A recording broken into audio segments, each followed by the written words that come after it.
Sorry about last week. We missed an episode. Yeah, it was a busy time. We had no excuses though, but we had some things come up like exams and Christmas stuff. But anyways, we're back, ladies, gentlemen, Lots happened. and all you Muppet characters. Lots happened with Bellator, UFC. Hold on, relax, chill out there, bud. I just want to say Merry Christmas to everybody. Happy Hanukkah. Festive Kwanzaa. We're gonna have Shalom. Hanukkah starts soon, doesn't it? Hanukkah's done. Is it? Yeah, Hanukkah finished, I think, last week. Oh wow. But I was thinking about Christmas today, and this last couple of days, now I'm thinking Santa Claus is the next guy to get Me Too, man. He's next. We had Kevin Spacey, that fat prick that makes movies, fat Jew fuck. Oh boy. Louis C.K. and it's Saint Nick, man. Think about it. Some fat white male comes down your chimney in the middle of the night. What happened to you as a kid? Steals your cookies. Has some fake animals on the roof with a red nose. Somebody's getting abducted, man. That bag ain't got toys, it's got children. Oh god. It's got a big bag of fucking white children that he's just snatching up. Look at your milk cartons on December 26th. He takes the white children? Your daughters might be on them. Oh boy. Yeah, white children with black parents. There's no black Santa, man. There's no black Santa. You ever seen a black Santa? Yeah, look it up online. Black You gotta Santa. look up a black Santa. It's like it looks like Morgan Freeman with a beard. So. I think he got accused of Me Too. Yeah, he did. I think. Yeah, he got it was with an interviewer or something. He was. Oh, that's Black Santa. That's Black Santa. That right there is Black Santa. Oh, it's like Mr. T in a red suit. Clubber Lang. Oh, it looks like Floyd Sr. before he cut his hair. This time of year kind of ends up getting slow for fights, but it's going pretty hot so far. 2 weeks though, UFC. Yeah. 3 maybe. We got some good boxing this weekend. But yeah, Brady, let's get into it, man. Do you want to go over our picks from last week and see where we ended off at? Sure. Okay, so we didn't do every fight. There was too many. I just picked like the top 2 fights from pretty much all the main cards. For Bellator 212, we had Frank Mir over Javi Ayala. I should have known better. Frank Mir got tapped out. Standing up. Oh boy. Oh, but what was it? A rear naked choke? No, it wasn't even. He tapped the strikes. He tapped the strikes. He tapped the strikes. Standing up. Okay, man. It's that's tough. That's tough. He's 18-13 now. He has a worse record than Tito Ortiz. Is he an all-time great? He beat Brock Lesnar, and he's a UFC heavyweight champion. Twice. 2-time UFC heavyweight champion. I don't know. He was good for the time. He beat Nogueira, right? Twice. He had some good wins, but like I don't know. I wouldn't say he's an all-time great. I'd say he's a Hall of Famer. Shout out to Tim Hortons for that dark roast, that all-Canadian brew. You know what I'm talking about? For all you Americans. That good. We don't drinking that donut. That Dunkin' Donuts, Starbucks coffee bullshit. Yeah, I don't think he's an all-time great at all, but he'd be the Hall of Famer. Yeah, I mean, the thing is, the heavyweight division has always been so weak that he's probably a top 10 all-time heavyweight. I think the top, yeah. I'd say he's in the argument for top 10. Yeah. You got like Stipe, Kane, Fedor, Junior Dos Santos. DC. DC. And I know he thinks Tim Sylvia for some reason is Mr. Double Armbar. I think Arlovsky's probably better all time. Arlovsky's gotta be up there. Wolverine's gotta be up there. For Verdum. Verdum's up there. There's just so many good heavyweights, but they were only good for like 3 fights. They looked indestructible, and then the Black Beast could pass him if he keeps doing what he's doing. He hasn't won a belt, but he's won some. But he's won a lot better. He's been more consistent than Frank Mir has been in his career. He had more wins. Yeah. So. Yeah. Anyways, it's definitely possible. And then after that, on the main event for the Bellator 212, we had Chandler to take his belt back from Primus, which he did. And it was a tough fight. Brady thinks Michael Chandler's the best lightweight on the planet right now, which I'm kind of getting super skeptical hippo eyes over. But I mean, everybody's entitled to their opinion. If you haven't gone and looked at our latest post yet, we talked about that yesterday on Instagram. I've always been a Chandler fan.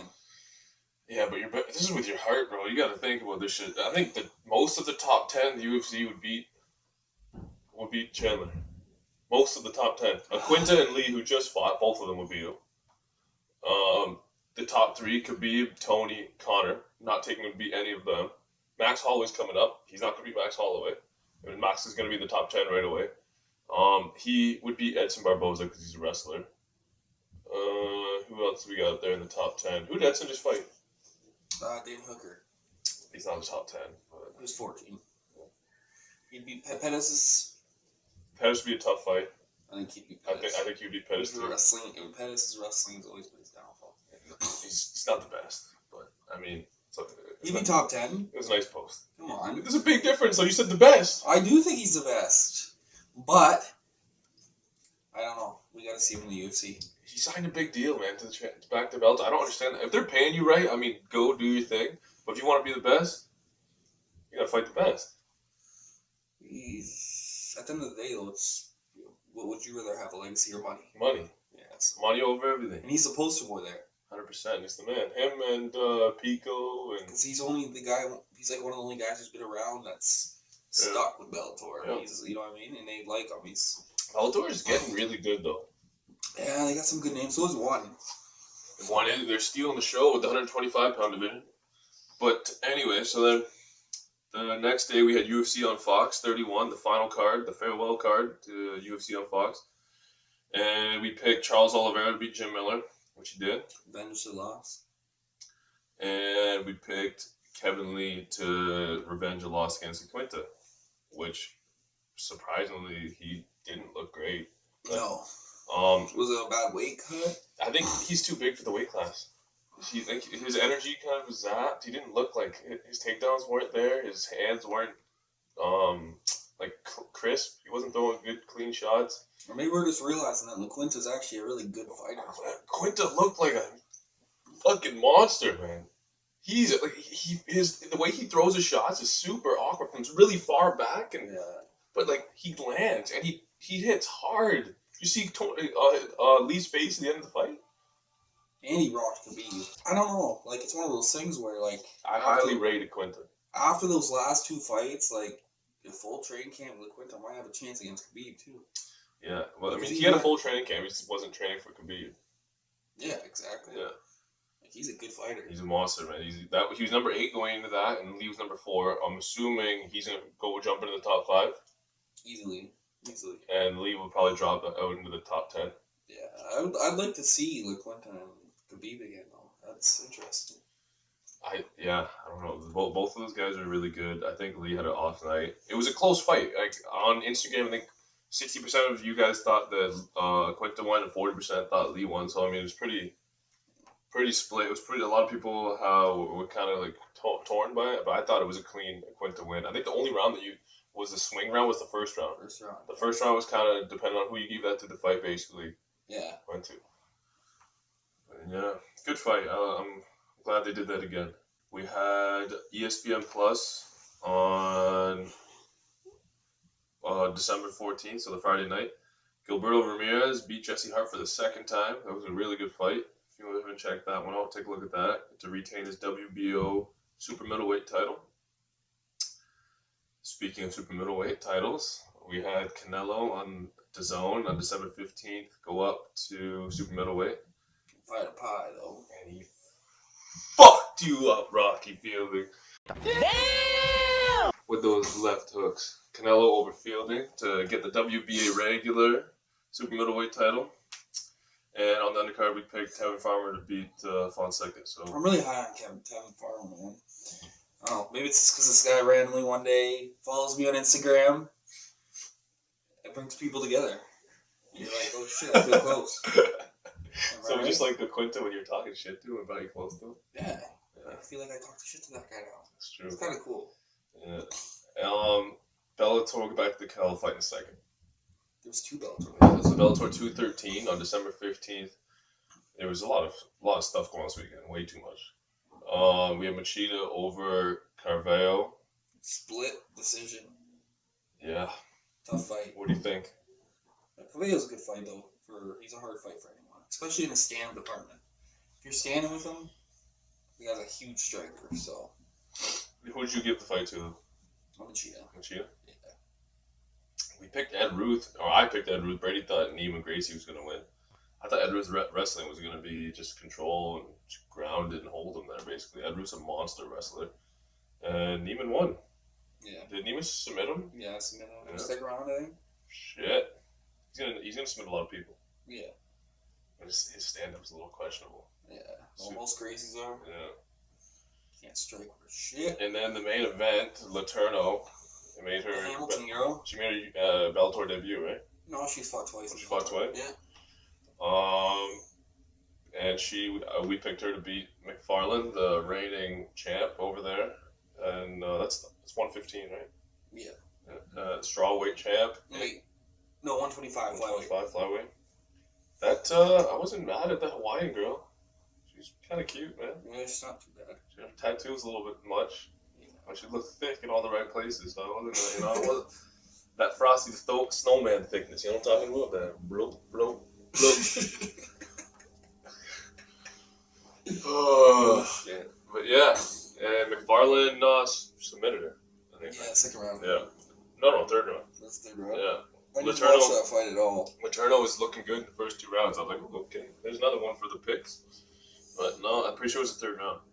I wanted Valerie to win, but yeah, where do you want to start, Ray? Do you want to talk about the Canelo fight? Double one.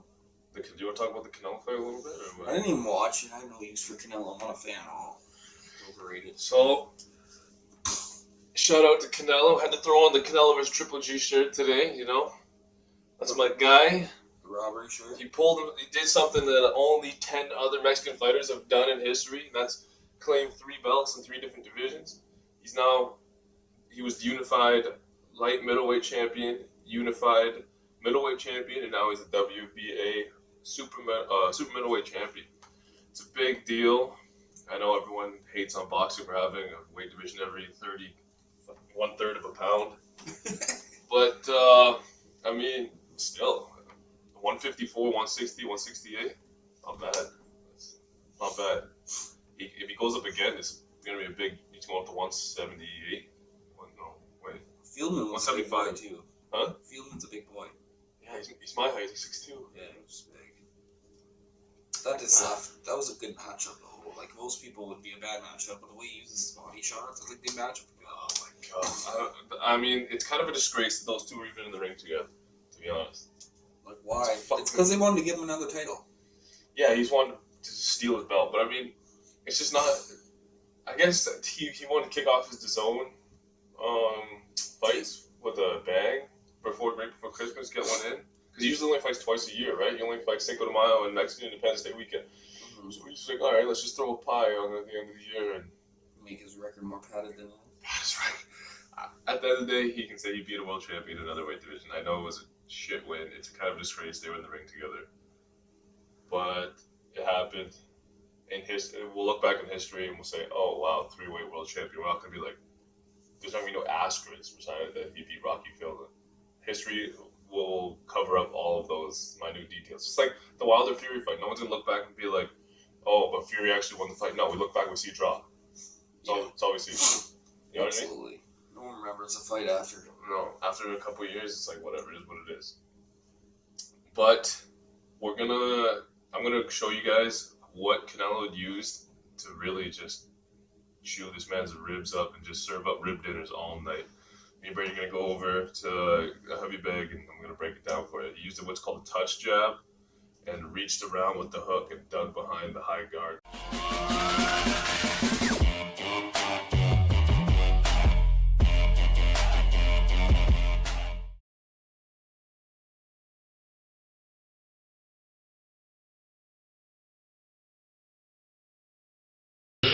What Canelo used to really fuck up Rocky's ribs.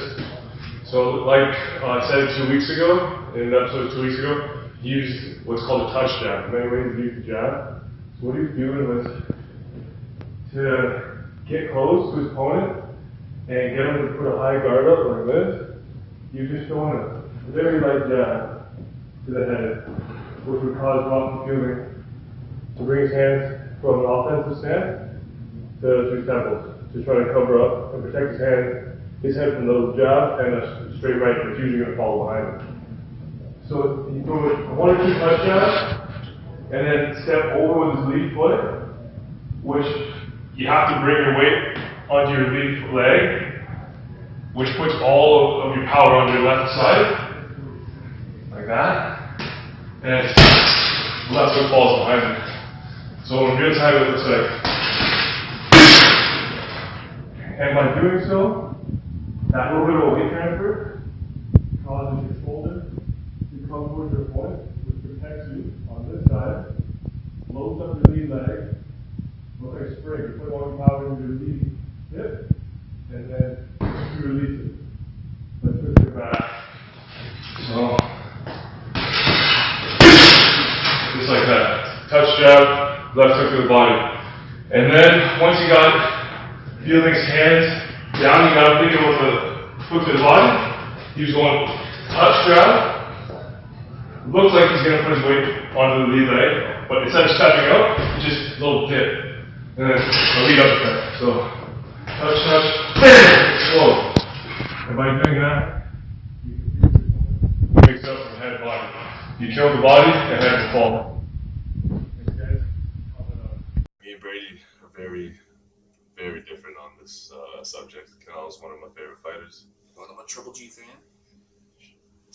Oh shit! I was looking at Triple G. I thought... Sorry guys, that's triple pie over there, and then that's the spicy cinnamon one over there. He's one of the greatest. So is Canelo. Who does Triple G fight next? Hold on. What I want to talk about was so where does Canelo now rank amongst middleweight champions of all time?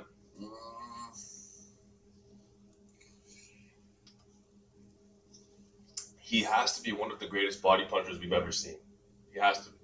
Yeah. He did this to Triple G too. Triple G just took them in. Yeah. Triple G's chin's pretty crazy. Yeah. Like I wrote down, I had a couple names here that I wanted to just throw out there to you guys, and maybe you guys let us know. I got Hopkins, Hagler, Ray Robinson, Triple G, Sergio Martinez, Roy Jones, James Toney, Carlos Monzon, and Jake LaMotta. Those is what I wrote down for middleweight grades, and I think Canelo fits right into that list. If he's already fought Triple G twice. And lost. One controversial, the draw.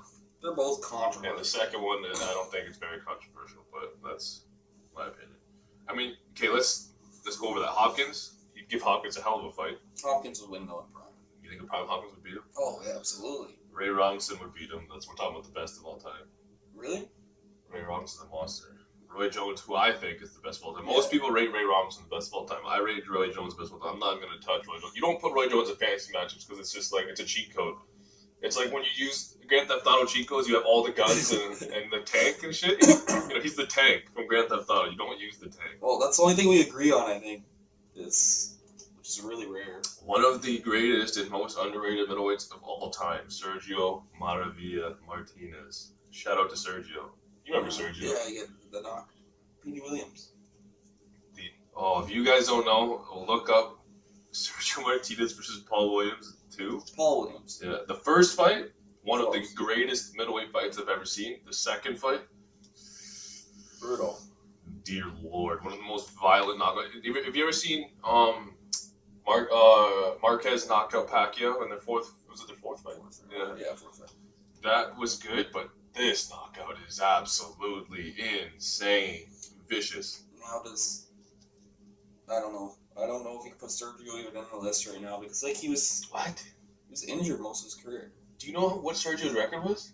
Yeah, like 63 and. I think he's like 56-3 or something. Yeah, that's great. Sergio Martinez. Let's see. But did he fight a lot of people? He fought. His losses are to Canelo, and he lost to Canelo. No, sorry, he lost to Cotto, and he lost to Margarito early in his career, like before when they were both coming up. I'm gonna pull his box rank up here. He was a big boy too. He's not that big. He's like 6 foot. 51-3-2, man. That's a Canelo record right there. He lost to Cotto. Paul Williams, the first one, in a majority decision, which was a great fight. I heard that was a robbery, though. I never watched it. I had it. I think it scored a draw. Watch the fight. And he lost to Antonio Margarito in like early in his career, 2000. I don't know. I think Canelo would probably beat him. That's fair. That's fair. You beat Chavez, beat Paul Williams, Kelly Pavlik, in a draw with Kermit Citron. Martin Murray beat Martin Murray, beat Matthew Macklin. These are all big names, man. He lost hard to Cotto. Like, that was embarrassing of a boxing fight. He came out of like retirement basically to fight Cotto. It was like he had like a year and a couple. But you were happy in that fight. Oh, buddy, we saw vintage Miguel. That was probably the last good fight Miguel Cotto had. Well, Gil. Yeah, he fucked up Gil bad, but Gil was never anything Yeah. special. Martinez, that's a good win for him. Even though it was bad timing, it's still a good win for Cotto. He made him a 4-division world champ, man. I mean, there's guys like that you can't throw into the mix for all-time greats. Like Cotto, you can't. Sugar Ray Leonard, you can't, because they didn't do it long enough at the division. You know what I'm saying? Like they kind of just jumped in at the end of a guy's career, stole a belt. Like Leonard came in out of retirement to fight Hagler, stole his belt. Cotto came out of retirement to fight Martinez, stole his belt. Like you can't put them in all-time greats. At least he defended it. He defended it, but never fought at 160. He always fought like 156, 157. Like it was like, bro, you're the middleweight champ. Go fight at middleweight. But anyways, I think we have to put Canelo up there in the upper echelon of middleweights all time. The man's body punching alone puts him in that conversation. He might be the best body puncher on this list, besides maybe Marvin Hagler. It'd be debatable. Let us know. I know my dad's gonna have some shit to say about this. Shout out to Will Turner. He's a Hagler fan or Canelo He fan? loves Hagler. He loves Canelo too, but he loves Hagler. And the Lee versus Iaquinta fight, yeah, like we said, it was about 60-40 split. What people thought. What was the co-main again? Oh, Edson Barboza. That was a war. That was a good fight. I didn't watch it. No? I thought Barboza was gonna lose though. The amount of fights he's had. I didn't want to make a pick on that fight. Barboza looks great one fight, and then he looks like a crap one fight. So The man, he's like a fucking a Cirque du Soleil, bro. Like it's cool to see once, and then it's like, all right, can you do something practical for me? Like yeah, you're throwing all these random ass kicks. Can you put a 1-2 together? Can you defend a takedown? Like can you do the basics right, man? exactly. You don't like, all these kicks is just super unnecessary, but it is what it is. When they land, they land. When they land, they do land. He gave Kevin Lee the stanky leg of all stanky legs. Became the Mimi. Please That was horrible. cue our boy Jordan to put that in there.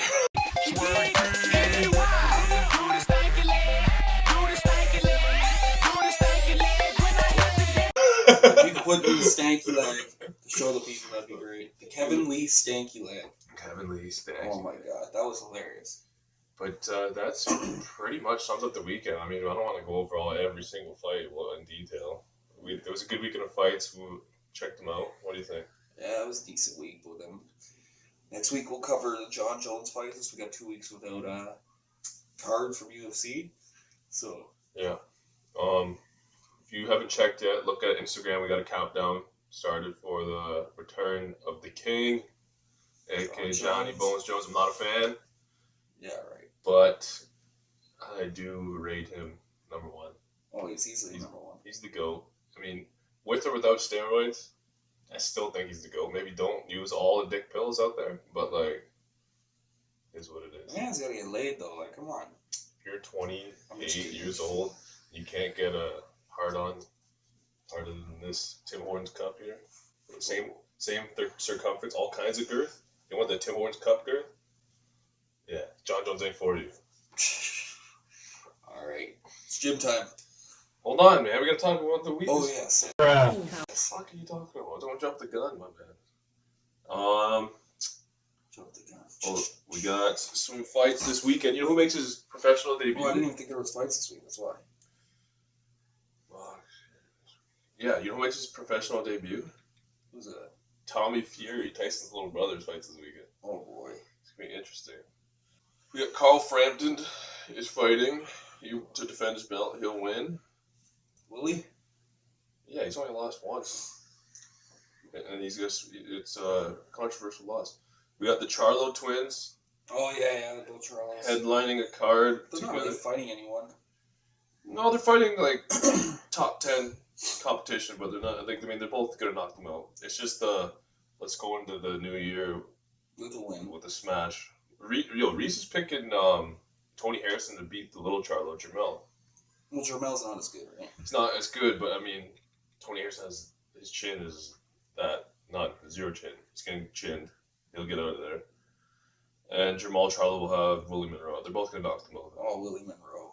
I thought that fight got canceled. No. And then we have I forgot about this fight on DAZN. We got Derek Chisora versus Dylan White, the rematch. Oh shit. That's a big one. I forgot. That's with the card that Tyson Fury's little brother showed that Tommy Fury is making his. That's such a fucking 1931 gangster name. You know, just did drive-bys with his fucking Tommy gun. The Furious one. Derek Chisora versus Dylan White in one of the greatest heavyweight fights in the last 10 years. It was a really good fight.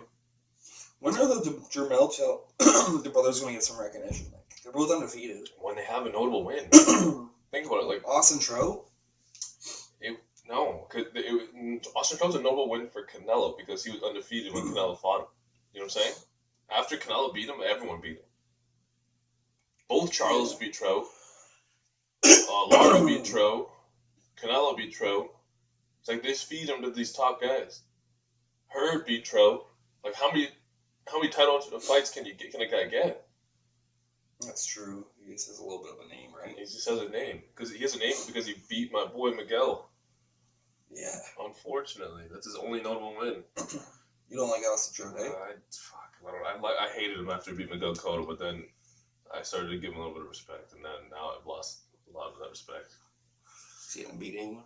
He beat Delvin Rodriguez. Oh. Okay.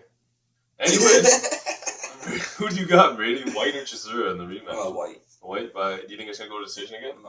Knockout. You? I'm gonna take Dylan White by like 7th round knockout. I don't think it's gonna be as competitive as the last one. Dylan White's on a different level, I think, than when they fought the first time. Yeah. But then again, we thought the same thing about Iaquinta. So we thought Iaquinta wasn't on the same. We thought Lee was coming up for revenge, man. I think Iaquinta's good. Man. He's a monster. He showed me a lot this week. These last 2 fights, he's looked really good. Your stock can rise in a loss, sometimes more than it does in a win. And that's what happened with the Khabib fight. It was a day notice. Supposed to be fighting a 3-round fight last time. Against who was he supposed to fight? Paul Felder. That would have been a bad fight for Felder. Yeah. He would have got fucked up, I think. But Felder's tough too, though. Yeah. That 155 division is absolutely insane. I was thinking about that this last week. I think that's because that's basically the average size of a man. They walk around like, maybe, I don't know, 180. 175. Yeah, but they cut though. So the average size man's like 175. Yeah. And they cut to like 155. That's crazy. So it's like your average sized man is just making a weight cut and fighting. So you have this insanely stacked division. But yeah, that's pretty much it. Well, like I said, me and Brady are going to show you the breakdown, what Canelo was using to just destroy that man's ribcage. Feldman, an all-time great. What? Fielding. Whatever. Rocky. Balboa. The Italian stallion. The Liverpool assassin. All right, ready? Yeah, we're good. All right, take care, guys. We'll see you in the new year.